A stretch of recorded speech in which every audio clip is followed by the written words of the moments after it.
what has to be the most over-the-top and stunningly reckless tweet of his short presidency. Donald Trump earlier this week taunted North Korea's Kim Jong-un by claiming his nuclear button was bigger than Kim's. Yet, for all his bluff, bravado, and bluster, Mr. Trump's bark has proven much more consequential than his bite. Indeed, 12 months into his presidency, far from being the un-Obama when it comes to the use of military force, Trump has behaved more like his predecessor. Having worked for decades for both Republican and Democratic administrations, we have never seen a transition quite like this one. Presidents put the unique mark on government and often seek to change, if not transform, the initiatives and policies of the predecessor. Keep up with this story and more by subscribing now. An activist with a mask of Kim Jong-un, chairman of the Workers' Party of Korea and supreme leader of North Korea, and another with a mask of U.S.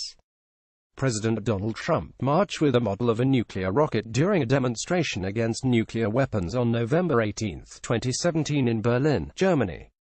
Adam Berry, Getty. But Trump has done this with a vengeance, both in style and substance, whether it's withdrawing from the Trans-Pacific Partnership (TPP) and the Paris Climate Accord, recognizing Jerusalem as Israel's capital, imposing 3 Muslim travel bans, attacking the Iran nuclear agreement, and, most recently, blasting Obama's silence in response to Iran's 2009 Green Revolution, in contrast to his vocal support for the protesters in Iran.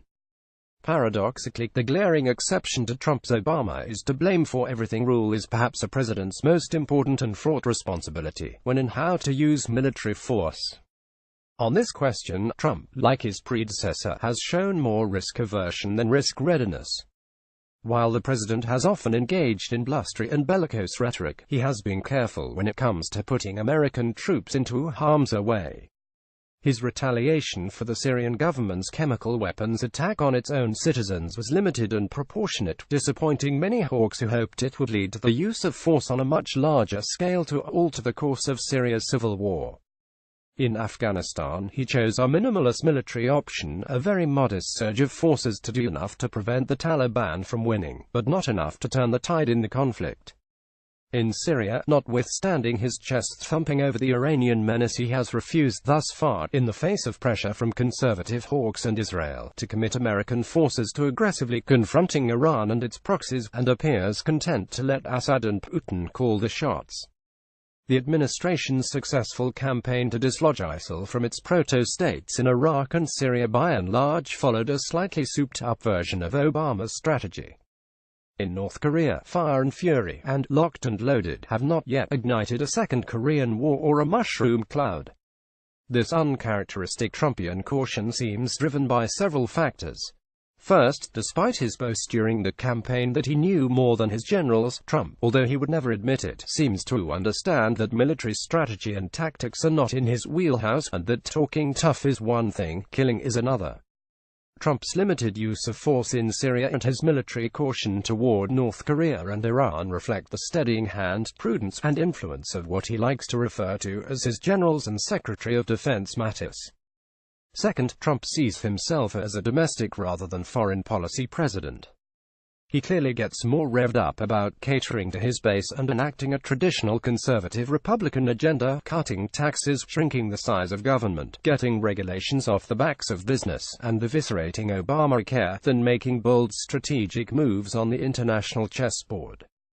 During the campaign, Trump often spoke out in favor of nation building at home. He railed against the trillions of dollars America has spent on its failed wars in the Middle East and Afghanistan, and opined that this money would have done a lot more good if it had been spent at home rather than on nation building and intervention in foreign civil wars.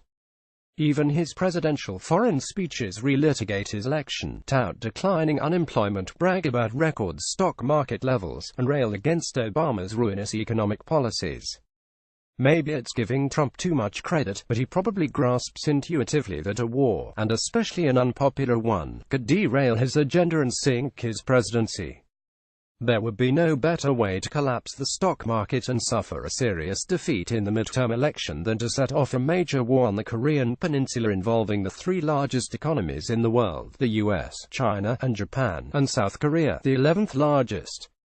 Perhaps the president understands that the surest way to ruin a presidency is to get bogged down in an unwinnable war. If he doesn't, he might try reading up on what happened to President Harry S. Truman with the stalemated Korean War, President Lyndon Johnson and the Vietnam debacle, and the fiasco of President George W. Bush's Iraq War. It would be foolhardy to assume that Trump's caution in using force is guaranteed. His volatile temperament, fragile ego, and reckless tweeting might still end up getting America into a war it doesn't want to need. Let's hope that the saner heads around Trump will check the dark and irrational impulses that always boil just below the surface of his notoriously thin skin. Aaron David Miller, a vice president at the Woodrow Wilson Center, was a former State Department analyst, negotiator and advisor in Republican and Democratic administrations.